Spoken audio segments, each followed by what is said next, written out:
At eto na. Recap. 1-1 tayo, and now to break the tie, syempre eto yung papakulan na nasa loob ng box na ito.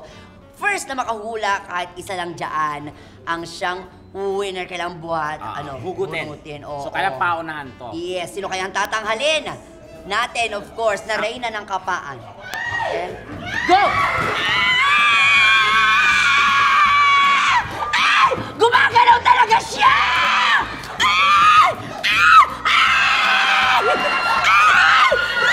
Baby girl! Baby girl! Sorry, baby girl! Sorry, baby girl! Ang cute. Kainin mo. Yay! We made it! Siyempre pa ang final score ay 2-1 in favor of yours Bye-bye, truly. siyempre. O, diba? Ganun talaga, no? Pag mga ano. So, ibig sabihin yan, Aketch ang Panalo. Reyna ng Kapaan 2018. In fairness, napaka-prestigious ng event na ito. Sobra. Ha? Siyempre, at magkakaroon ka rin ng iyong corona as Reyna ng Kapaan. So, ilalagay na natin.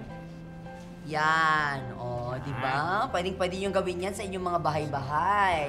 Try ko mo diin. Yan. Okay.